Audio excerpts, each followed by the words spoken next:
जय हिंद। स्वागत है आप सभी का आपके अपने चैनल लक्ष्य तक पर। तो आज की यह क्लास बहुत ही महत्वपूर्ण, क्योंकि आज हम हिंदी पेडागोजी के बहुत कठिन वाले प्रश्न आपके सामने रखने वाले हैं। चलिए क्लास को शुरू करते हैं और आज के पहले प्रश्न पर देखते हैं क्या पूछा गया। ध्यान दीजिएगा, कठिन प्रश्न है क्योंकि हम थोड़ा सा अलग करने की कोशिश करें, कुछ सरल और कुछ कठिन दोनों प्रश्नों का मिक्सअप लेकर आए हैं आपके लिए। ठीक है। पहला प्रश्न देखिए, कह रहा है कि भाषा अधिगम में त्रुटि को सबसे उपयुक्त रूप में किसका संकेत माना जाता है। ए ऑप्शन कह रहा है कि विद्यार्थी की असफलता, बी ऑप्शन कह रहा है कि सीखने की सक्रिय प्रक्रिया, और सी ऑप्शन कह रहा है कि शिक्षक की अक्षमता, और डी ऑप्शन कह रहा है कि अनुशासनहीनता। तुरंत बताइए कौन सा उत्तर हमारा सही होगा। सबसे पहले जहां पर भी अनुशासनहीनता आ जाए, वह किसी भी सब्जेक्ट का प्रश्न हो, आप उसे तुरंत काटिएगा, क्योंकि अनुशासनहीनता की बात हम सीटेट के अकॉर्डिंग सही नहीं मानेंगे। ठीक है। यह हमेशा निगेटिव होता है, काट दीजिए।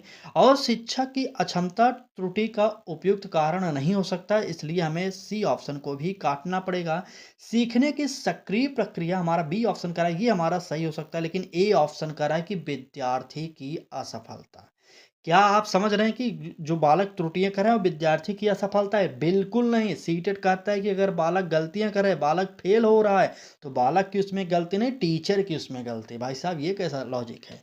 लेकिन सीटेट ऐसा ही कहता है, अगर बालक फेल हो गया तो सीटेट कहता है कि बच्चे को अच्छे तरीके से पढ़ाया नहीं गया, टीचर के द्वारा अच्छे तरीके से समझाया नहीं गया, इसलिए वह फेल हो गया। उसी प्रकार से यहाँ पर जब बालक गलतियाँ कर रहा तो बालक की गलतियाँ नहीं है, वह टीचर की गलतियाँ होगी, इसलिए ए ऑप्शन को हम काटेंगे। उत्तर जो होगा सीखने की सक्रिय प्रक्रिया होती है। ठीक है। और जो तो एक एक प्रश्न और यहाँ से बनेगा क्या, जो त्रुटियां होती हैं बालक की, वो सीखने की स्वाभाविक अंग माने जाते हैं त्रुटियां, क्योंकि छोटे बच्चे जो होते हैं वो गलतियों के माध्यम से ही सीखते हैं। आपको ये भी प्रश्न मिल जाएगा आगे। चलिए नेक्स्ट प्रश्न देखते हैं क्या कह रहा है।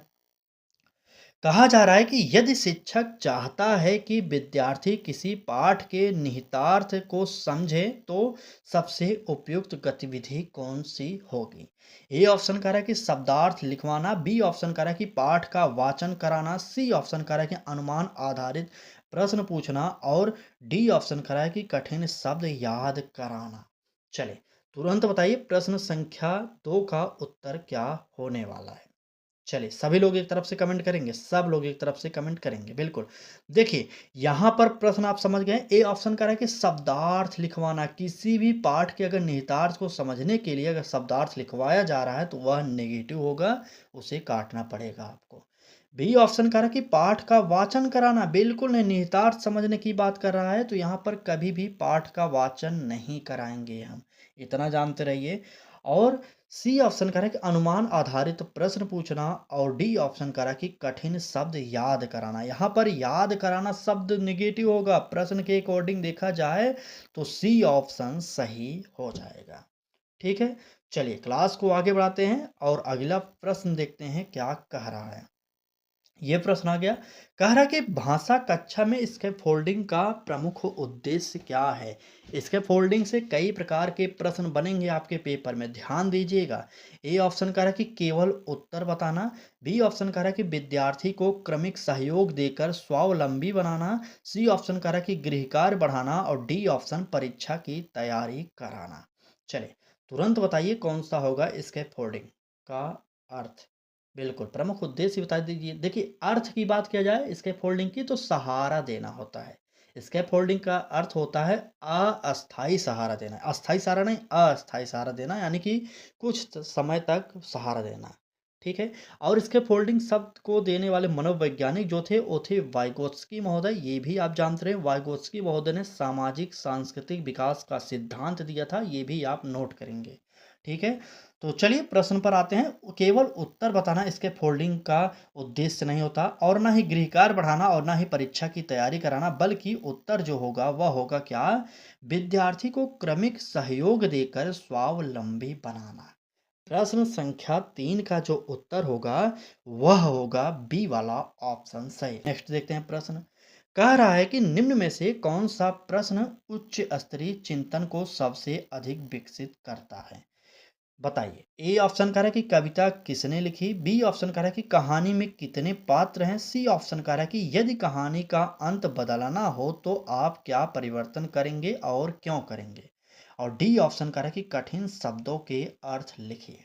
चलिए तुरंत बताइए प्रश्न संख्या 4 का उत्तर क्या हो रहा है। चलिए, बात उच्च स्तरीय चिंतन की जा रही है। ए ऑप्शन देखिए क्या कह रहा है कि कविता किसने लिखी।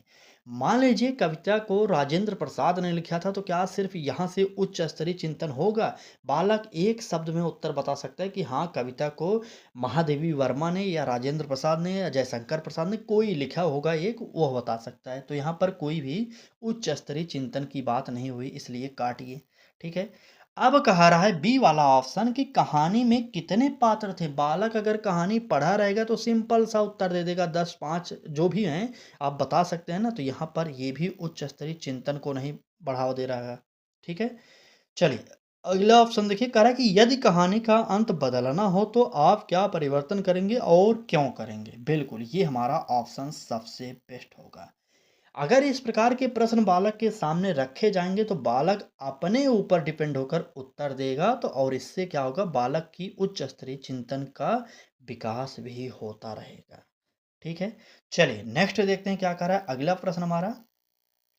यहाँ पर कहा जा रहा है कि भाषा सीखने में सार्थक संदर्भ का महत्व इसलिए है क्योंकि ए ऑप्शन कह रहा है कि रटने की गति बढ़ती है, बी ऑप्शन कह रहा है कि भाषा का प्रयोग वास्तविक परिस्थितियों से जुड़ता है, सी ऑप्शन कह रहा है कि व्याकरण के नियम कम पढ़ाने पड़ते हैं, और डी ऑप्शन कह रहा है कि परीक्षा आसान हो जाती है।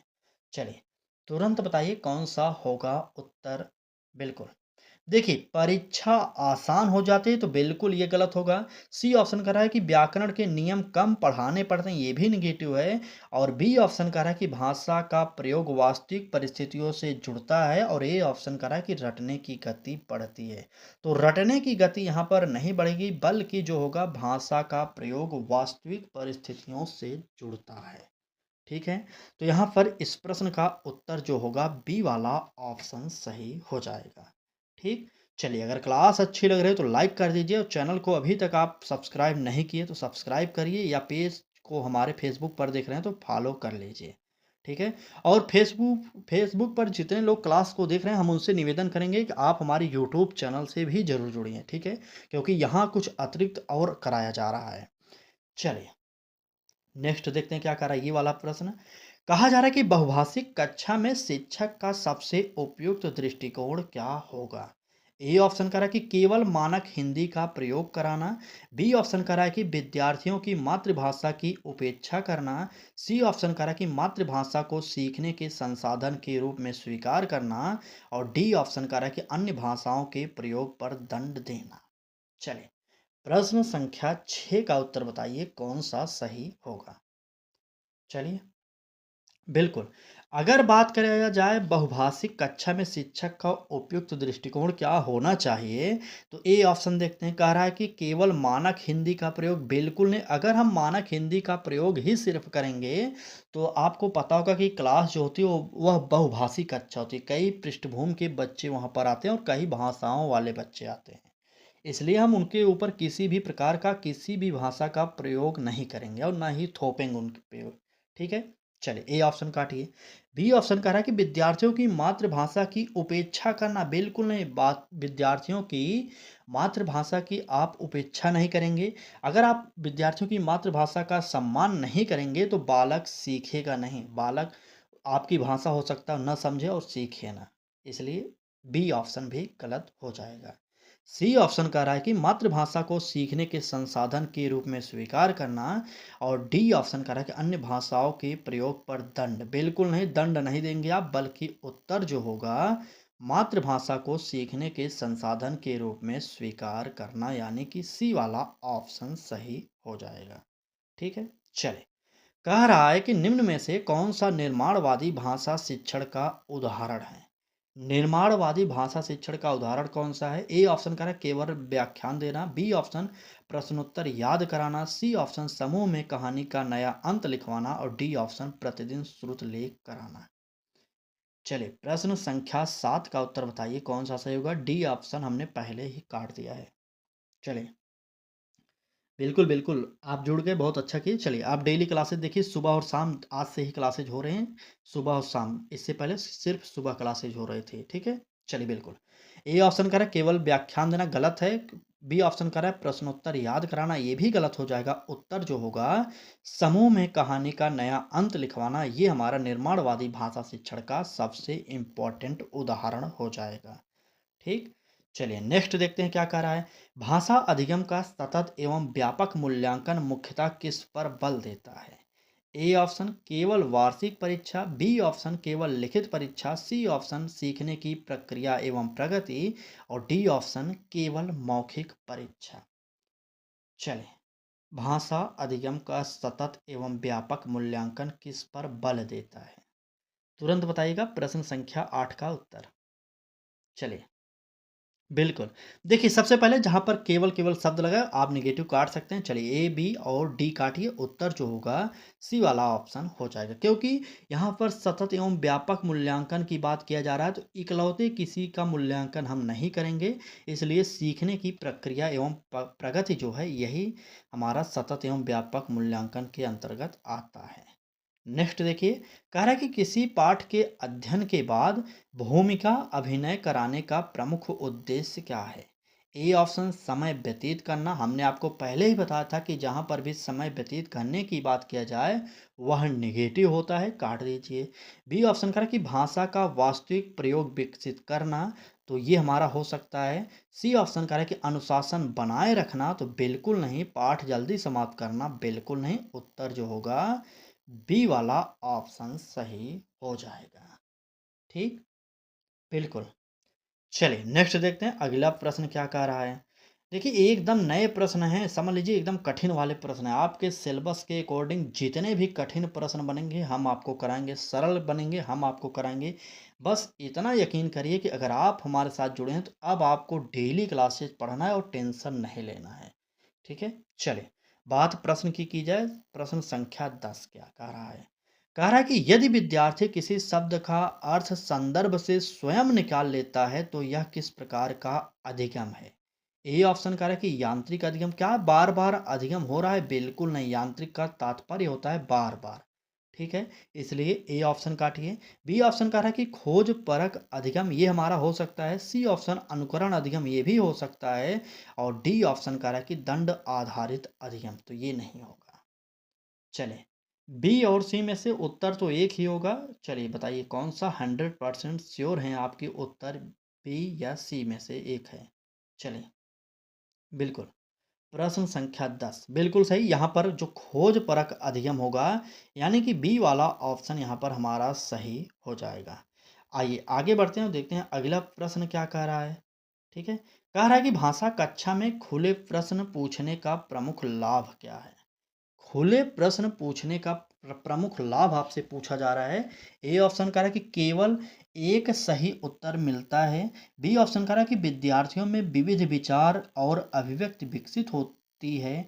और सी ऑप्शन मूल्यांकन सरल हो जाता है। और डी ऑप्शन समय कम लगता है। तो समय कम लगता है, इसे काटिए।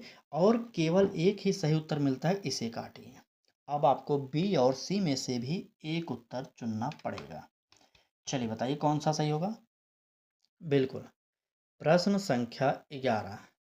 डेली डेली क्लासेस कराते हैं, बिल्कुल टेंशन मत लीजिए आप लोग। चलें, जब तक आपका एग्ज़ाम ना हो जाए तब तक हमारी क्लासेज यूं ही चलती रहती हैं। आपको पता है कि टीचिंग एग्ज़ाम स्पेशल यह चैनल बनाया गया है आप सब लोगों के लिए।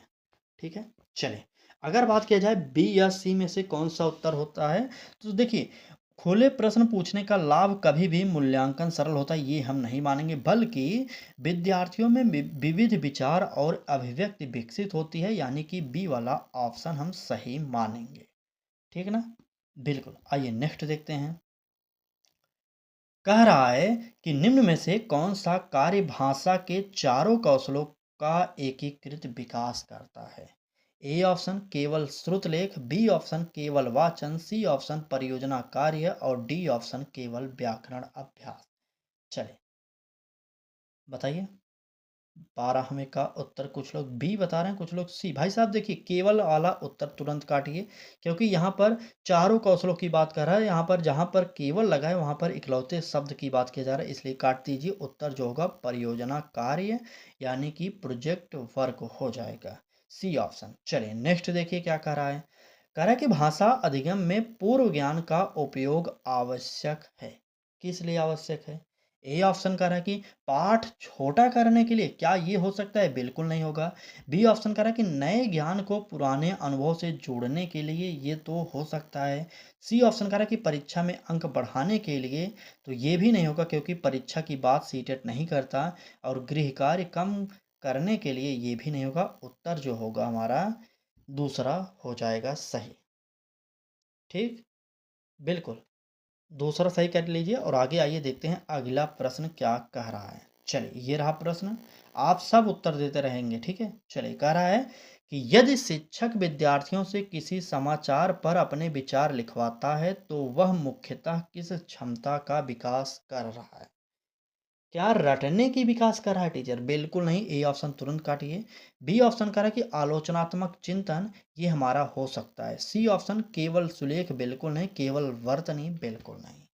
तो समझ में आ रहा है कि नहीं? आपका उत्तर निकल गया बी वाला ऑप्शन सही हो जाएगा, आलोचनात्मक चिंतन। ठीक है। देखिए क्लास कैसी लग रही ये आप ज़रूर बताइए। आपको समझ में आ रहा है कि नहीं आ रहा है, उसको भी आप कमेंट में ज़रूर बताइएगा। ठीक है ना? क्योंकि देखिए अब आपके पास आखिरी समय है, जो भी समय बचा है उसमें अधिक से अधिक मेहनत कर लीजिए। ठीक, ये प्रश्न हुआ था 14वां कि नहीं? बिल्कुल यही तो करा है अभी भाई। चलिए देख लीजिए अगला प्रश्न क्या कह रहा है। कह रहा है कि भाषा शिक्षण में सहपाठी अधिगम का प्रमुख लाभ क्या है? अगर बात सहपाठी की जाए तो आप समझ जाइएगा सहयोग के माध्यम से सीखना, क्योंकि सहपाठी में 2-3 होते हैं, अकेले हम नहीं रहते, ठीक है। तो चलिए ऑप्शन देखते हैं। कह रहा है कि शिक्षक की भूमिका समाप्त हो जाती है। क्या शिक्षक की भूमिका समाप्त हो जाती है? तो बिल्कुल नहीं होगा। ए ऑप्शन गलत होगा। बी ऑप्शन कह रहा है कि विद्यार्थी परस्पर संवाद द्वारा सीखते हैं, ये हमारा हो सकता है। सी ऑप्शन करें कि गृह कार्य की आवश्यकता नहीं रहती। क्या ये हो सकता है? बिल्कुल नहीं। परीक्षा की तैयारी स्वतः हो जाती, ये भी नहीं होगा। और उत्तर जो होगा वह हो जाएगा बी वाला ऑप्शन, विद्यार्थी परस्पर संवाद द्वारा सीखते हैं। आगे बढ़ते हैं और देखते हैं हमारा अगला प्रश्न क्या कह रहा है। अगले प्रश्न में कहा जा रहा है, देखिए बहुत ही इंपॉर्टेंट प्रश्न है। कह रहा है कि भाषा कक्षा में पोर्टफोलियो का सबसे प्रमुख उद्देश्य क्या है? ए ऑप्शन कह रहा है केवल अंक देना। बी ऑप्शन कह रहा है कि विद्यार्थी की प्रगति का सतत अभिलेख रखना। और सी ऑप्शन कह रहा है कि गृह कार्य संग्रहित करना। और डी ऑप्शन उपस्थिति दर्ज करना। चलिए तुरंत बताइएगा प्रश्न संख्या 16 का उत्तर क्या होने वाला है। ठीक है। तो चलिए अगर बात किया जाए पहले ऑप्शन की, तो कह रहा है कि केवल अंक देना, तो अंक देना नेगेटिव होता है। और सी ऑप्शन कह रहा है कि गृह कार्य संग्रहित करना, तो ये भी नहीं। और डी ऑप्शन कह रहा है उपस्थिति दर्ज करना, ये भी नहीं होगा। उत्तर जो होगा वह क्या होगा? विद्यार्थी की प्रगति का सतत अभिलेख करना। पोर्टफोलियो में बालक के संपूर्ण कार्यों का लेखा जोखा रहता है। ठीक है। अगर किसी भी बालक के पोर्टफोलियो को देख लिया जाए तो यह बताया जा सकता है कि बालक किस क्षेत्र में ज़्यादा रुचि रख रहा है। क्या क्षेत्र है जहाँ पर वह रुचि नहीं रखता, वह ऐसा क्यों है, कैसे है, ये सब हम आपको बता सकते हैं। बस बालक की पोर्टफोलियो हमें मिलनी चाहिए। ठीक है। चलिए नेक्स्ट देखते हैं क्या कह रहा है। उससे पहले निवेदन करेंगे क्लास को लाइक कर दीजिए और अपने मित्रों तक शेयर जरूर करिए। ठीक है। आपके लिए फ्री क्लासेज प्रोवाइड करें, वो भी एनसीईआरटी बेस्ड और आपके सिलेबस के अकॉर्डिंग प्रश्न लाते हैं। ठीक ना। चले कह रहा है कि यदि शिक्षक कविता पढ़ाने से पहले संबंधित चित्र दिखाकर चर्चा कराता है तो वह मुख्यतः क्या कर रहा है? ए ऑप्शन कह रहा है कि अनुशासन स्थापित करना। बी ऑप्शन कह रहा है कि पूर्व ज्ञान सक्रिय करना। और सी ऑप्शन गृह कार्य जांचना। और डी ऑप्शन व्याकरण पढ़ाना। तो व्याकरण पढ़ाना नहीं होगा और गृह कार्य जांचना ये भी नहीं होगा। अब आपको बताना है कि ए सही होगा या बी सही होगा। चले तुरंत बताइए कौन सा उत्तर सही होने वाला है, तुरंत बताइएगा। बिल्कुल सही। अगर बात की जाए इस प्रश्न के उत्तर की, ए ऑप्शन क्या कह रहा है देख रहे हैं, अनुशासन स्थापित करना। हमने आपको क्या बताया था कि आप अनुशासन स्थापित नहीं करेंगे, इसलिए आप काट दीजिए ए ऑप्शन, बी ऑप्शन सही कर लीजिए। ठीक ना। बिल्कुल भाई साहब, अभी तक आप समझ नहीं पाए। हमने आपको क्या बताया था कि हिंदी का सिलेबस और सीडीपी का सिलेबस, प्राइमरी स्तर और मिडिल स्तर दोनों का सेम होता है। आप एक बार सिलेबस चेक कर लीजिए, ठीक ना? ये क्लास जो हम कराते हैं हिंदी और सीडीपी ये दोनों के लिए इम्पोर्टेंट है, ठीक? बस समझ गए ना? आप अब मत पूछिएगा। चलिए नेक्स्ट देखते हैं क्या कह रहा है। कह रहा है अगले प्रश्न में कि भाषा शिक्षण में प्रमाणिक सामग्री का अर्थ है। क्या अर्थ है? केवल पाठ्य पुस्तक। बी ऑप्शन कह रहा है कि वास्तविक जीवन में प्रयुक्त भाषा सामग्री। सी ऑप्शन केवल व्याकरण पुस्तक और डी ऑप्शन केवल प्रश्न बैंक। चलिए बताइए कौन सा उत्तर होगा। बिल्कुल। भाषा शिक्षण में प्रामाणिक सामग्री का अर्थ जो होता है, देखिए केवल वाला ऑप्शन तुरंत काटिए, सिंपल सा उत्तर हो जाएगा क्या? वास्तविक जीवन में प्रयुक्त भाषा सामग्री, यानी कि बी वाला सही हो जाएगा। ठीक ना? नेक्स्ट चलिए देखते हैं क्या कह रहा है अगला प्रश्न हमारा। कहा जा रहा है यहाँ पर कि भाषा कक्षा में आत्म मूल्यांकन का प्रमुख उद्देश्य क्या है। ए ऑप्शन कह रहा है कि विद्यार्थी को दंड देना। बी ऑप्शन कह रहा है कि विद्यार्थी को अपनी सीख पर चिंतन का अवसर देना। सी ऑप्शन कह रहा है केवल अंक बढ़ाना और डी ऑप्शन शिक्षक का कार्य कम करना। तो यहाँ पर सी और डी हमने काट दिया और आप ए भी काट सकते हैं, क्योंकि यहाँ पर विद्यार्थियों को दंड देने की बात किया जा रहा है, इसलिए ये भी नेगेटिव हो जाएगा। ठीक है? चलिए, लेट ना करते हुए उत्तर को सही करेंगे। क्या हो जाएगा उत्तर? विद्यार्थी को अपनी सीख पर चिंतन का अवसर देना, यही सही हो जाएगा। ठीक है? आप समय मत देखिए कि इतना कम समय लगा और इतने क्वेश्चन प्रोवाइड हो गए। भाई साहब समझ में आ रहा है ना? कम समय में अधिक समझा दे रहे हैं, और क्या चाहिए आपको? ठीक? चलिए आज की क्लास का आखिरी प्रश्न देखते हैं क्या कह रहा है। कह रहा है कि भाषा शिक्षण में सबसे प्रभावी शिक्षक वह माना जाएगा जो, ए ऑप्शन कह रहा है केवल व्याख्यान देता है। बी ऑप्शन कह रहा है कि सभी उत्तर स्वयं बता देता है। और सी ऑप्शन विद्यार्थी को सोचने, चर्चा करने और अभिव्यक्ति होने के अवसर देता है। और डी ऑप्शन केवल परीक्षा पर ध्यान देता है। चले ए बी सी आप उत्तर बताइए, डी हमने काट दिया है। चले इसका उत्तर लगभग सब लोग बता सकते हैं, क्योंकि यहाँ पर सिंपल सा दिखाई दे रहा है। ठीक है? ए ऑप्शन गलत होगा, क्योंकि यहाँ पर सिर्फ व्याख्या देने की बात किया जा रहा है, इसलिए काटेंगे। बी ऑप्शन कह रहा है कि सभी उत्तर शिक्षक बता दे रहा है, इसलिए काट देंगे। उत्तर जो हो जाएगा सी वाला ऑप्शन होगा, विद्यार्थियों को सोचने, चर्चा करने और अभिव्यक्ति होने के अवसर देता है। समझ में आ गया ना? बिल्कुल। इसी प्रकार से सीटेट में प्रश्न पूछे जाएँगे, तैयार रहिएगा। अब आखिरी समय, अगर आप अब भी चूक रहे हैं, तो आप गलती कर रहे हैं। क्योंकि अगर आप इस बार सीटेट नहीं पास कर पाएँगे, तो अगली बार हो सकता है सीटेट और टफ हो जाए। और एक बात ख़ास करके यूपी के बच्चों के लिए हम बोलना चाह रहे हैं, यूपी के जितने भी बच्चे अभी तक यूपी टेट या सीटेट पास नहीं हैं, उनको तो हर हाल में सीटेट पास कर लेना है, क्योंकि यूपी में प्राइमरी में भर्ती आने वाली है। आपको पता होगा इस बार यूपी पीआरटी की वैकेंसी आने वाली है। सरकार ने खुद कह दिया है कि 11,000 पदों पर वैकेंसी आएगी। तो लेट मत करिए, अभी भी आपके पास समय, सीटेट को पास कर लीजिए और आप योग्य हो जाएंगे अप्लाई करने के लिए। ठीक है? यह क्लास कैसी लगी आपको कमेंट बॉक्स में ज़रूर बताइएगा। और हाँ, आज की इस क्लास में टोटल 20 प्रश्नों में से आपके कितने प्रश्न सही हुए ये भी बताइएगा। ठीक है? चलें।